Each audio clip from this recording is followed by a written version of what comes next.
React.js is a powerful library for building user interfaces. Further, we'll jump into a detailed explanation of each core concept. Let's get started. Welcome to the Cinematic Explainer. We're stepping right into a master developer's environment to build a real-world application from the ground up. You can practically hear the mechanical keyboard clacking and feel the glow of the screen right now, can't you?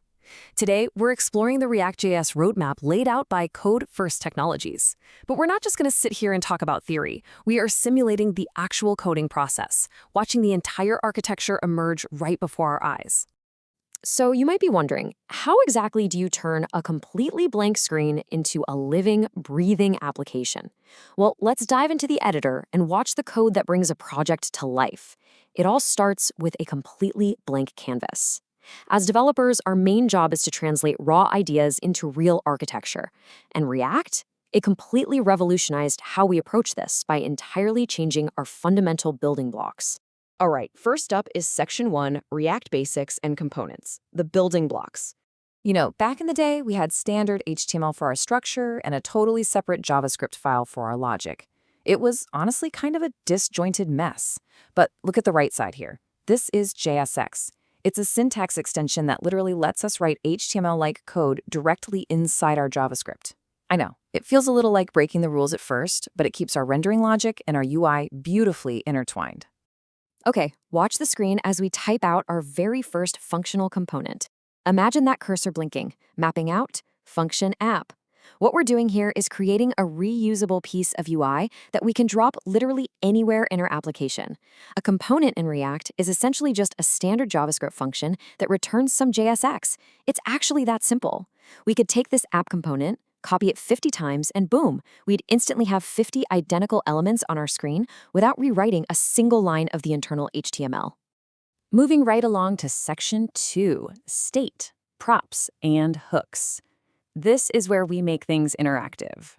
Because let's face it, a static page is pretty boring. To make our components dynamic, we need a way to feed them data. Think of props, which is short for properties, as custom parameters you pass into your components. It's exactly like passing an argument to a normal function.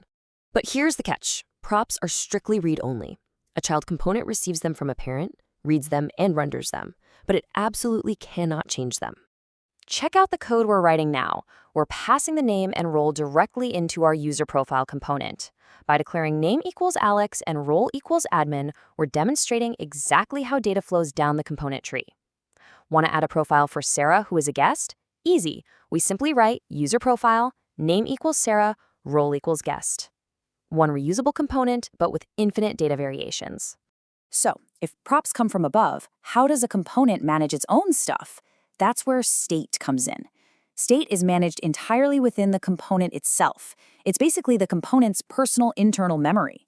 And here is the absolute golden rule of React. Whenever a component's state changes, React automatically re-renders that component to reflect the new data on the screen. Let's actually write some state. As the keystrokes hit the screen, we declare const likes setLikes equals useState0. This simple line of code is pure magic. We're using a React hook called useState, starting with 0 likes. When a user clicks a like button, we don't manually mess with the DOM.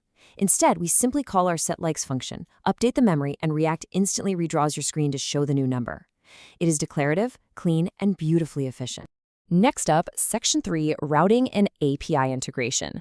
Time to connect the dots. When we type out this routing logic, bringing in React Router here allows us to navigate to a dashboard without ever reloading the browser page. You know how old websites flash white and reload everything when you click a link? Not here. By mapping a specific URL path, like /dashboard, to a specific React component, we create a single-page application. The transition is instantaneous, and it feels incredibly smooth for the user. Now, an empty dashboard isn't much use, so let's pull in some live information. We follow 3 precise lifecycle steps for API integration. First, we trigger a fetch request to an external database. Second, because network requests take a second, we await the asynchronous response. Finally, once that data arrives, we don't just dump it on the screen. We safely render it right into our component state. And here is how that looks in code, brilliantly illustrating the useEffect hook in action. As we type this out, we're basically telling React, hey, right after you render this component for the very first time, automatically trigger our data fetch. See those empty brackets at the end? That acts as our dependency array, ensuring this network request only happens exactly once when the component mounts. Without it, you trigger an infinite, crushing loop. Yikes! As our app grows massive, we hit Section 4, Advanced State Management. Let's scale this up.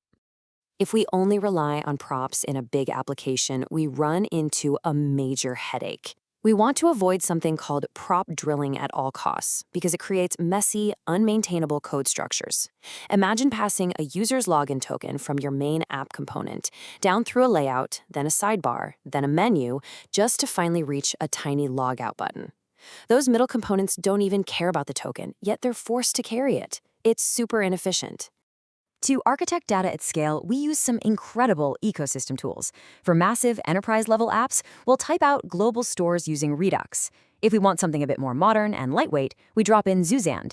And for simpler needs, the native context API is perfect. It lets us teleport data directly to the components that actually need it, completely bypassing the ones that don't. Which brings us to Section 5, Performance and Ecosystem. Let's talk optimization. Keep your eyes on the code here for a simple but incredibly powerful optimization trick. By wrapping our component in React.memo as I'm typing here, we explicitly instruct the browser's engine to cache the rendered output. We are telling React to skip re-rendering this component entirely unless its specific data has actually changed. In a complex dashboard, this saves a massive amount of computing power and keeps the interface ridiculously snappy. But React doesn't live in a vacuum. It's surrounded by a rich ecosystem. Writing standard React is great, but choosing a next-generation build tool like Vite over the older Create React app, that is a real game changer for your workflow. Or maybe you upgrade to a full framework like Next.js. And as we map out our styling, dropping in a utility-first library like Tailwind CSS lets us rapidly design beautiful interfaces without ever leaving our JavaScript files. Finally, Section 6, Real-World Deployment. Time to go live. Now, going live isn't just about uploading files to a server somewhere. Real-world apps require critical security concepts. Before anyone accesses our premium data, we implement JSON web tokens to ensure data is locked down.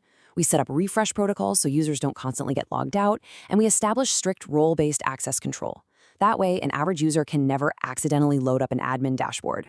We finalize our deployment by adhering to strict industry best practices. We organize our files into a crystal clean folder structure, hide our secret API keys safely inside environment variables, and set up an automated CI/CD pipeline. What does that mean for us? It means the moment we type git push, the pipeline automatically tests, builds, and deploys our optimized code straight to the live server. It's practically magic. So there you have it.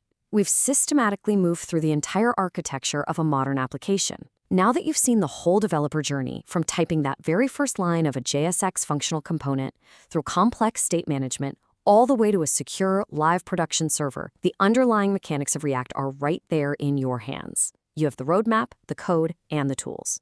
The only question left is, what are you going to build first?